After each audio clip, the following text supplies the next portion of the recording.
Hi, Charles Traynor. How's it going? This is Lee Gersman Show. Well, hello, Lee Gersman Show, Yeah. and the aforementioned show. Nice to meet you. Glad to be back on the show. Yeah. We just had fun doing a Lee Gersman album. There's lots of platypus references and jellyfish. Now we're back on something I picked, and it was kind of promised like a week ago, I think. We did a band called the London Suede in America. Around the rest of the world, they're called Suede. Yeah. For any foreign fans of ours, Lee's channel. If you look over there, it'll be Suede, and America will be London Suede. And Lee seemed to enjoy the first album by the London Suede a lot. Yeah. So I recommended we do this one because a lot of people say this one was better. We will find out. We will. We already know the band, so what's the name of the album? I was thinking it would be good. Anyway, the album, the band is called Suede, and the album is called Dogman Star. 1994 release? I'm assuming. That's what it is, and same lineup, even though the guitar player, who I raved about on the debut album, Bernard Butler, had a lot of problems with peaks in the band through the making of this album, to include the producer, to include the singer Brett Anderson. He wanted to go way more experimental. They were like, eat a dick, so he said, fuck you, and there are tracks that feature a session guitarist. I don't know which ones, to be honest. But it was a weird situation. He still completed some tracks because he was contractually required, but they were fractured at this point. But whether Lee or I despise this album or think it's as good as some people say it is or whatever, honestly, it's kind of a miracle the album was put out because the band was fractured. And to this very day, the guitarist in Suede, and they are still a band that are making music, was a 60-year-old kid that took over from Bernard Butler, and he's still in the band. He's in A 6-year-old kid? 16. 16. And, I almost thought you said 60-year-old kid. No, 16. And, all right. But he's still in the band. He's in his 30s now. Oh. But they discovered a 16-year-old kid and were like, you hit 18, you're in the band. They waited until he was 18. But so this is a very strange album because of that there was a lot of strife. Whether anyone likes it or not, Lee is hit and miss. The rest of you listening probably are way more miss. But this band is considered the first Britpop band. However, this Brett Anderson, the singer, wanted to go against Britpop on this album because he was already over the sea immediately. Like, fuck Britpop. We're not Britpop. I don't want to be like those guys. So that might explain the sound of it if you follow it chronologically. That's where we're at. Okay. Well, who wants to get this first? I would love to hear your thoughts. Okay. On the first song. The first song is introducing the band. Well, we're off to a great start because this is totally my thing. And it's well done, and it's making me like the band and the album, even though I haven't heard the rest of it yet. What do you think? Isn't that odd? Isn't that what a opening track should do? Because that's what I heard. You get a little bit of psychedelic meets Indian music here. Brett Anderson, the vocalist, he sounds in a similar style sonically to John Lennon on Tomorrow Never Knows. That's a production thing, though. The bass guitar is great here. This one has a drone-like quality to it, and it's a really good way to start off an album. And hopefully we continue with this album, because this is the first time I heard the album on this review. On a solid and challenging style going forward. This is how I hear it, as a challenge. Not a bad challenge, but one that, are you willing to take on that challenge? I am, and I think we is too. It's a great opening. All right. What do you think of We Are the Pigs? Full of apocalyptic visions on this one. The Peter Gunn-inspired horns is an interesting touch. Bernard Butler, he's our guitarist, folks. It's great. Again, they're fantastic. Such a pity he couldn't get along with the other band members, because he's a hell of a talent. And one that people need to hear more of. I can see Bowie fans getting into this. And it's way better than some of that 80s Bowie shit. I promise you that. Go ahead, Lee. All right, but this is great too. It took me only about a half minute to get into it because of the jazzy element. But the point of a great song is in if it works. And this works. And it's a matter of if I didn't like it, there would be something wrong with me, not the song. I like groups who do that. This group is very cool, and I very much enjoyed this second track. Never Heroin. Unfortunately, this one fell more flat on me. There were moments that were interesting. It wasn't a total flop, but so far it's the filler track. What do you think? Well, heroin. It's like not heroin. Well, it's still pronounced the same. Yeah, and that's kind of clever too, because it's a take on addiction. This number here. But it's a female hero. Anyway, go on. Right, or pronounced, it can sound like a drug, and they're talking about addiction. I definitely hear some more Smith's influence here. I hate to say this because I love Johnny Marr so much, but I do think Bernard Butler can give him a run for the money on the guitar. Butler's taking the instrument sounds very hard to emulate. And I thought Brett Anderson's vocals were great there too. This one I thought was quietly brilliant. And I think for me though, Lee, you have to hear it more than once. I listened to it a couple times to get it. So, but on first listen, I get what you mean.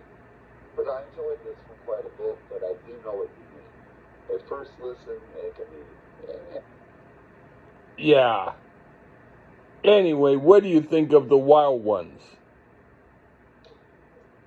I mean, Bernard Butler can get interesting sounds out of acoustic guitars as well. See, this is what I hear when I hear brilliant. And others say Radiohead is so brilliant. No, I think this is. And that's that. Radiohead is soul-destroyingly boring. And this is anything but. Brett Anderson slips into falsetto well at certain points. This is a great ballad. We are going strong here, for me, at this point in the album. I put this I didn't like at all. If this song was the reason the guitarist left, I wouldn't blame him. It's not completely horrendous, but compared to their best songs, I think so. It's one song and not a whole album, so I'm assuming there's more good stuff to come. Well, I thought so. Anyway, next song is Daddy's Speeding.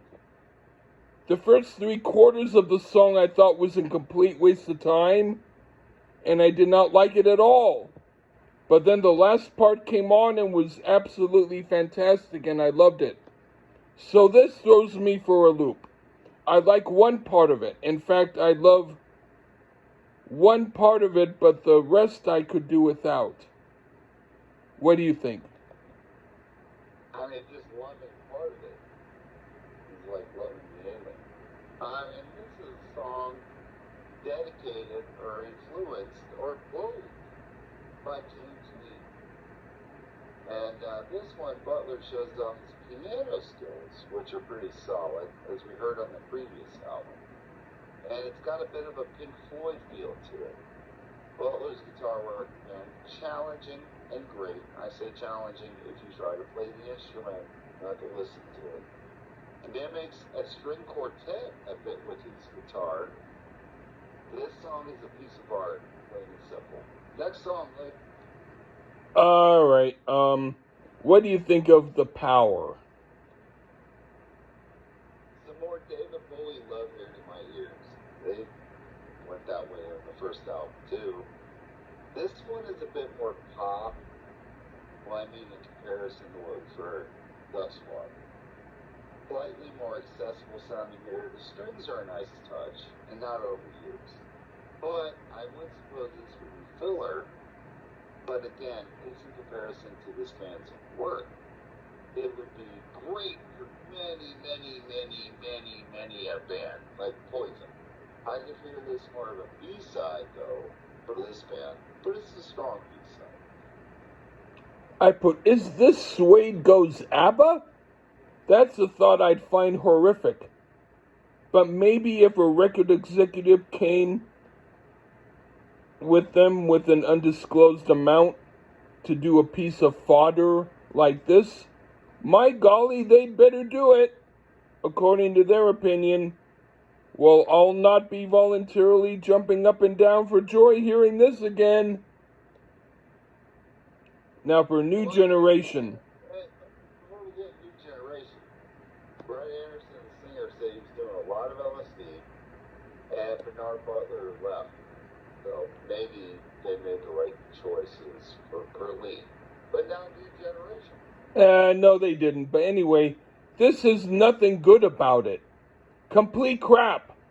I feel bad because the first album was so good. Were they trying to challenge me specifically by thinking, well, if Lee likes our first album and the first few songs off this album, let's see how he feels about the rest. Ha ha ha. Not funny, guys. It's bunk. What do you think? Oh, I feel terrible now. We're listening forward tracks. Brett Anderson definitely got Bowie influence on the vocals here. The sax on the song is very David Bowie-like. Butler's guitar is just something to hear. But I play guitar, and you don't, Lee, so the use of that vibrato is fantastic. So oh, boy. I do. Fart wind. This one has a bit of a kitchen sink feel to it. They throw everything against the wall. With the poop. I don't know. Did you poop in your kitchen sink? I haven't. They did. The horns, they're good here, but in a tasty way, not overdone. Murky production, but I can hear it being great live. So this one works for me, but that's me. Go ahead, Lee, with this Hollywood Life. All right, you'll pay $400 to see them play it. And what do you think of this Hollywood Life? We started out with some absolute demented sounding saxophone. As if he was hit with a poison dart at the end of the intro. This is two rockin' tunes in a row, because the other one's a little bit rockin'. Our bass player, Matt Osman, gets to show off a bit on this one. He drives this one along with an absolute grimy bass line. But Butler just supports it with the guitar, even though he has an excellent solo. So, yes, sir, this is some good shit for me. Go ahead and shit all over it, dude. There were things about the song that made it not great, like the stock way it was written, but at least musically they're back on track. And this is a lot better than the last two tracks, so it gets half kudos by default for not completely sucking like the last two songs, but I'm still hoping the album gets even better again. Now for the two of us. The first minute or two I liked, and then the song turned and became not so good. It became a song I didn't like at all. What do you think? Piano ballad in here. I thought it was an interesting production on Brett Anderson's vocals, and he showed a bit of range dropping to some baritone from his normal tenor voice. I hear some Rick Wright, Pink Floyd, spotted keyboards here and there as well. Synthesizer in there. I think it's not quite as good as Daddy's Speeding for me. And you hated Daddy's Speeding, so it can't be that bad on. And a bit boring. But it may have worked better as a standalone single because I think it's a good track, but not on this album. And maybe a bit too Pink Floyd derivative. Like some Division Bell knockoff tune. If you like Division Bell, Lee, I don't know if I can do more shows with you. Go ahead, Lee. I've heard it a few times and I still kind of forget it. Anyway, yeah. What do you think of Black or Blue? Not Black and Blue, the Tommy Thayer great group. Black or some more mellow gold hair, complete with some mellotron. Still more of that let's throw the kitchen sink at it type of song here. Very atmospheric. I hear some things that may have influence. A person it should be a sir and a knight. Noel Gallagher on its Council Skies album, which we liked a lot most. Very similar in style to that record. And this preceded that, so I'd say, no, maybe you like that. But also reminiscent of Radiohead. But I can stand this, unlike Radiohead. Anderson's falsetto at times is a bit grating, but the music on this is spectacular. Definitely an album filler, but a good one. Go ahead, Lee. I put this is even worse without even the pretense of having a good first part. So far, this group is challenging me in the worst way. If they don't want me to be their fan, it's better to let me know personally than do a whole album that changes my mind. Still, there's two songs left and I won't completely give up hope. Alright, now for the Asphalt. Well, this certainly makes up for the not at all good few songs previously. Is it the best song on the album? The first two songs hold that category, but this is up there as one of the better songs. I liked the sincere psychedelic edge to it, and it sounded like it could have come from the early 70s, so I salute it for that. What do you think? The longest song on the album is The Asphalt World, folks, not The Asphalt. And, All right. at 9 minutes and 25 seconds, 100% Pink Floyd worship here. Bernard Butler was on this tear at the time. He liked Pink Floyd like. And it's his take on Floyd with his guitar. At points, he plays reminiscent of David Gilmour, but he keeps enough of his own flavor for it to not be a complete Tommy Thayer job, like Fake Frehley. Now, apparently, Lee, it's edited down from a 25-minute piece with an 8-minute guitar solo. Is that available anywhere? Yes, I do believe it is. And this is for the bass player, Matt Osman. So, wow, it's fairly long on its own, by the way. But when a song is good, usually it doesn't matter how long it is. I've been down here to the 25-minute version. I'm thinking Lee might be too. Better than hearing the rest of it. I don't know if I'd go that far. I would. I mean, I hear your point. You also think Poison made the best unplugged ever. But this Yes, was they did. yeah. No, you're wrong. Ah, no. It's definitely Kill for Ass for sure. Now this would have been the greatest 90s Pink Floyd song by a long shot. Just a fabulous track, brilliant, probably the best track on the album. All right, what do you think of the last song, Still Life? We'll close out the song with a number with the 40-piece Symphonia of London featured on it. When why the hell not? At this point, Suede was considered the originator of Britpop, and we're already shredding that image with this album. And why not close the album with this incredibly overblown track? The orchestra adds power to this number in a great way. To me, this is how symphonic rock should be played. I would recommend cranking this up very loudly, because I think with symphony is fantastic. It takes a minute for them to come in, but when they do, it's great. But I will say, Lee, I don't know that it's so much better than the debut, which we review. And a lot of people say it is, and reviewers, and magazines. I don't know about that. But I enjoyed the album, but not near as much as the debut. All right, I said, worst song on the album. I'm not quite at the point of totally changing my mind about Suede, because their first album was so good. But this album, if I had heard this song first, or this album first, would not have wanted to hear any other album by them. Okay. All these professional people said it's so much better. I don't hear that. Now you know not to listen to people.